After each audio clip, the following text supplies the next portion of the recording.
Real estate market को मुस्कुराने की वजह मिल गई है। रिहायशी रियल एस्टेट भले ही धीमी बिक्री की चपेट में हो, लेकिन कमर्शियल रियल एस्टेट की खपत में सुधार आया है। पिछले 3 सालों में खपत सबसे ज्यादा देखी गई है। आखिर क्या है इस बदलाव के पीछे वजह, जानने की कोशिश की निखिल नारायण शिवदास ने। मुंबई स्थित real estate company marathon group के मैनेजिंग डायरेक्टर मयूर शाह खुश हैं। ऐसे वक्त जब शहर के बिल्डरों को रिहायशी प्रोजेक्ट बेचने में दिक्कतों का सामना करना पड़ रहा है, इनकी कंपनी के कमर्शियल पोर्टफोलियो में उछाल आ रहा है। मैराथन फ्यूचर एक्स में हमने शुरू में 6 months अगो हमने state bank of India capital को अराउंड 50 to 55,000 स्क्वायर फीट का फुल फ्लोर, 1 फ्लोर प्लेट में करीबन 500 to 600 पीपल बैठ सकते हो, ऐसा फुल फ्लोर प्लेट का ट्रांजैक्शन किया। वहां भी एसबीआई कैपिटल ने rather than leasing they have opted for buying because it's a very good attractive pricing according to them. Similarly, we have recently tied up 7 floors हमने जो Excel group और companies है जी group की, उन्होंने हमारे साथ tie up किया है। मैराथन उन बिल्डरों में से हैं जिनके कमर्शियल पोर्टफोलियोज में अचानक दिलचस्पी बढ़ गई है।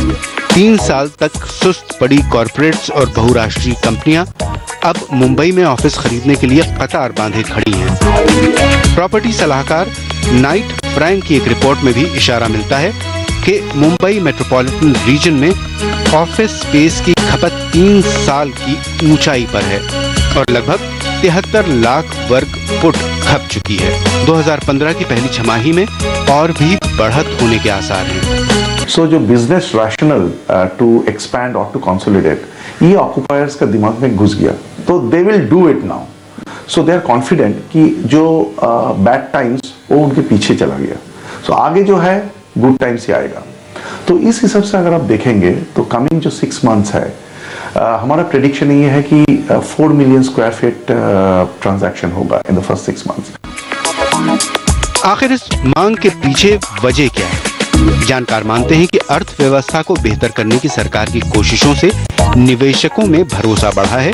इसकी वजह से कई कंपनियां अपने विस्तार की योजनाओं को फिर पटरी पर ला रही हैं और अपने लिए दफ्तर तलाश कर रही हैं, खासकर मुंबई जैसे अहम शहर में। लेकिन यही एक वजह नहीं है। रिहायशी बाजार के उलट मुंबई में 3 साल से ऑफिस बाजार के दाम स्थिर ही रहे हैं। लेकिन अब जब हलचल शुरू हुई है तो कंपनियां दाम और बढ़ने से पहले ही सौदा कर लेना चाहती हैं। There is a sense amongst corporate. कंपनियों की सोच है कि मुंबई में किराए और दाम सबसे नीचे पहुंच चुके हैं, साथ ही बेहतर सुविधाओं वाली इमारतों में वो जाना चाहती हैं। एक बार अच्छी जगह चली गई तो बी और सी श्रेणी की जगह ही मिलेंगी, जबकि ग्रेड ए इमारतों और जगहों के दाम बढ़ जाएंगे। विशेषज्ञों की राय में अगले साल तक मुंबई के दफ्तरों के किराए औसतन 9% बढ़ेंगे। साथ ही छोटे उद्योग भी ऑफिस बाजार में बड़े पैमाने पर अपनी मौजूदगी दर्ज कर रहे हैं, जिनके लिए बिल्डर छोटे दफ्तर बनाने लगे हैं। हमारा मैराथन आइकन में स्मॉल बिजनेस स्पेस में भी mainly consultants, accounting companies, financial service companies, फिर छोटे आईटी कंपनीज, उन्होंने रिसेंटली ऑफिस बाय किए। वो जो है in the range of 2000 square feet to 5000 square feet. बिल्डरों को उम्मीद है कि ऑफिस के साथ साथ रिहायशी बाजार में भी उछाल आएगा। मुंबई से निखिल नारायण शिवदास की रिपोर्ट, NDTV। तो मुंबई में आखिर ये कमर्शियल रियल एस्टेट में इस तरह का बदलाव क्यों आ रहा है, इस पर चर्चा करने के लिए हमारे साथ मौजूद हैं अरविंद नंदन, जो कि प्रॉपर्टी एक्सपर्ट हैं, और साथ में है अमित साठे, जो कि बिजनेस हेड है कमर्शियल बिजनेसेस के फीनिक्स मिल्स लिमिटेड के। आप दोनों का स्वागत है हमारे स्टूडियो में। अरविंद, शुरुआत आपसे करते हैं। ज्यादातर हम लोग पहले ये मान के चल रहे थे कि रेजिडेंशियल में ज्यादा फायदा हो रहा है, वहां ठीक है, लेकिन अब बॉम्बे में हमने ये देखा कि ऑफिस स्पेस का ऑब्जॉर्प्शन बेटर हो रहा है। आखिर इसके पीछे वजह क्या है? देखिए, ये तो सच है कि रिफ्लेक्शन आ गई है मार्केट में कि ऑफिस स्पेसेस में इम्प्रूवमेंट हुआ है। अभी भी जो यील्ड्स हैं वो हमेशा ऑफिस स्पेसेस में बेटर होती हैं। जो पिछले 2-3 साल पहले जो समस्या हुई थी वो ये थी कि इकोनॉमिक डाउनटर्न था, उसके अलावा बहुत सारे फंडामेंटल फैक्टर्स फेवर में नहीं थे कमर्शियल ऑफिस स्पेसेस के, इसलिए नहीं हो रहा था। बट पिछले एक साल में जो हुआ है कम से कम एक सेंटिमेंट में सुधार हुआ है। अगर आप देखें ग्राउंड पर सुधार ना भी हुआ हो तो सेंटिमेंट में इम्प्रूवमेंट हो गया है और उसकी वजह से बहुत सारी कमिटमेंट्स हुई हैं। एक चीज़ और ध्यान रखने वाली है कि लास्ट क्वार्टर ऑफ 2014 में जितना एक्चुअल अब्जॉर्प्शन हुआ उससे कहीं ज़्यादा कमिटमेंट हुई है स्पेसेस की, और ये एक बहुत बड़ा सूचक है, बहुत बड़ा मेरा ख्याल है इंडिकेशन है कि जो सेंटिमेंट में इम्प्रूवमेंट है और एक्सपेक्टेशंस जो हैं वो आगे के लिए अच्छी हैं।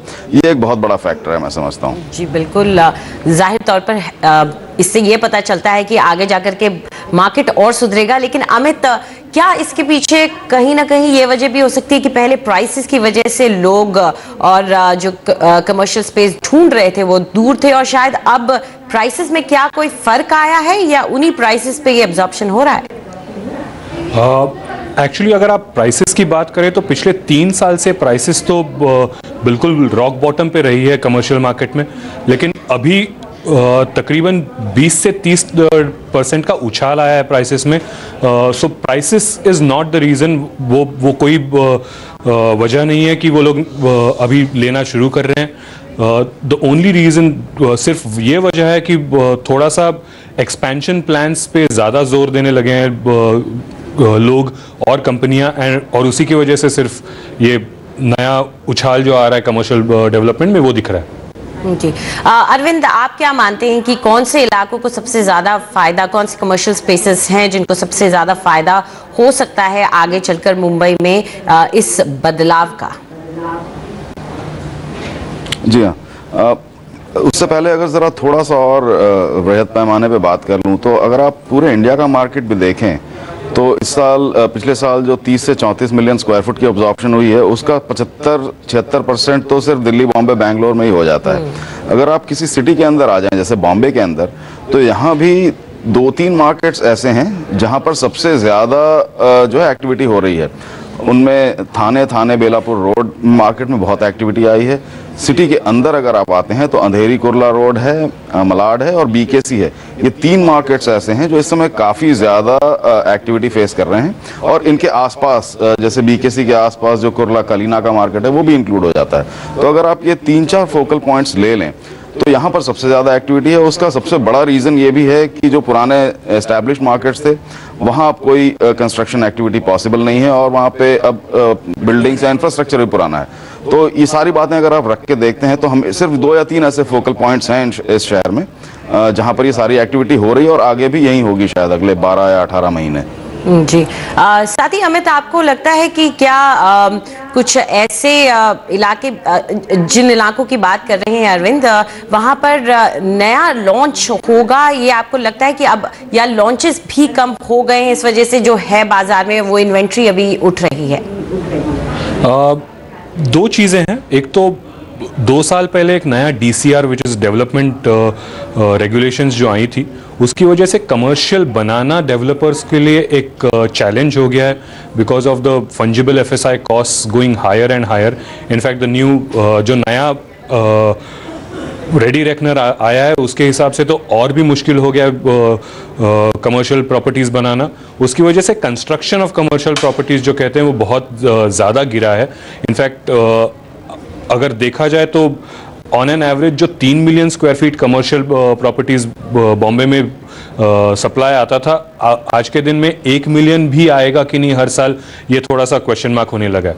उसकी वजह से सप्लाई डिमांड का जो रेशियो होता है वो थोड़ा सा स्क्यू हो रहा है, और ऊपर से डिमांड बढ़ रही है। और ये जो नए इलाके अरविंद बात कर रहे थे वो बिल्कुल सही है। इन इलाकों में सबसे ज़्यादा डिमांड आएगी क्योंकि ये थोड़े से डिप्रेस्ड इलाके हैं जहाँ पे प्राइस पॉइंट्स आज भी अब उनके पीक पे नहीं पहुँची है, और उसी की वजह से सिर्फ ये मार्केट्स अच्छा कर रही है अभी तक। जी अरविंद, इसके अलावा भी कोई नए बदलाव आए हैं ऑफिस स्पेस को लेके? कोई ट्रेंड्स आए हैं जिसकी वजह से भी ये देखा गया हो, चाहे वो किस साइज का बन रहा है, कि किस तरह की स्पेस बन रही है, क्या इस तरह के कोई ट्रेंड्स भी दिखे हैं मार्केट में? 2 बातें हैं इसमें। सबसे पहले तो ये कि अगर आप बॉम्बे मार्केट का कैरेक्टरिस्टिक देखते हैं या उसका एक मूलभूत जो रूप है वो देखते हैं तो ये हमेशा से ही फाइनेंशियल सर्विसेज डोमिनेटेड है, और टेक्नोलॉजी सेक्टर डोमिनेटेड भी है, IT, ITES डोमिनेटेड। अब इनके हिसाब से जो बिल्डिंगें आज सबसे ज़्यादा वायबल हैं वो अधिकतर ग्रेड A स्पेसेस होती हैं, बड़े फ्लोर प्लेट्स होते हैं, एफिशिएंसी हाई होनी चाहिए, और ये जनरली आपको जो 2-3 लोकेशंस हमने बात की वहीं पर मुहैया हो रही हैं आज की तारीख में। तो कैरेक्टरिस्टिक वाइज तो इस तरह ही बनता रहेगा। कंस्ट्रक्शन कॉस्ट पे इन्होंने थोड़ा सा एक डिस्कशन कर लिया था। एक दूसरा पहलू मैं और डिस्कस करना चाहता हूं अंजलि जी, वो है पॉलिसी लेवल पर, जो बहुत बड़ा इनेबलर होता है। अब आप अगर सेंट्रल या स्टेट गवर्नमेंट की अलग अलग पॉलिसी लेवल पर देखें जो एक्टिविटी चल रही है, रेडी रेकनर तो खैर एक छोटा सा हिस्सा है, पॉलिसी नहीं है वो, लेकिन जैसे रीट्स की बात हो रही है उससे बहुत ज़्यादा उम्मीदें हैं, और उसने भी एक तरीके से इस होप को बिल्डअप करने में मदद की है। दूसरा उसके अलावा जो गवर्नमेंट बात कर रही है ओवरऑल रियल एस्टेट को पुश देने की और खासकर नए सेंटर्स बनाने की, उसकी वजह से भी एक पॉजिटिविटी आ गई है। तो पॉलिसी लेवल पे है और जो डिमांड ड्राइवर्स हैं उनके लेवल पे है। दोनों को अगर आप मिलाते हैं तो आपको कुछ की पॉइंट्स मिलते हैं, कुछ की कैरेक्टरिस्टिक्स मिलती हैं और प्राइस बैंड भी निकल आते हैं। जी अमित, आपको क्या लगता है कि आने वाला साल, क्योंकि अगर अपने अभी से इतने पॉजिटिव साइंस आने लगे हैं, तो क्या आपको लगता है कि आने वाले साल में कमर्शियल स्पेस जो है, ऑफिस स्पेस जो है, वो शायद रियल एस्टेट को वो खुशी दे पाए जो अब तक रेजिडेंशियल की तरफ से ना आई है? बिल्कुल, ये आने वाला साल, इनफैक्ट आने वाले 2 साल कमर्शियल डेवलपमेंट्स के लिए काफ़ी अच्छे रहेंगे।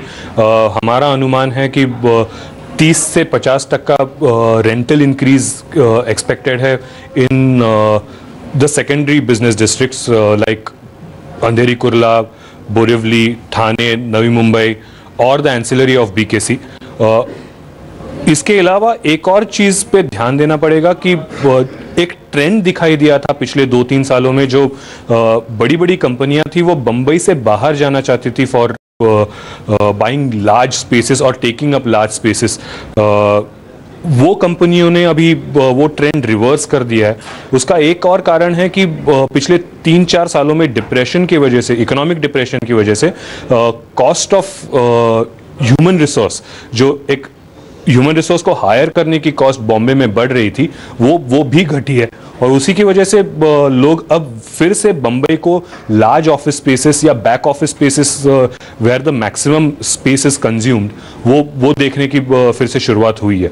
एक 2-3 एग्जांपल दे सकता हूँ। एक्सिस बैंक ने अभी फिलहाल ही में 2.5 लाख स्क्वायर फीट जो पूना शिफ्ट कर रहे थे वो वापस नवी मुंबई में क्लोज किया है।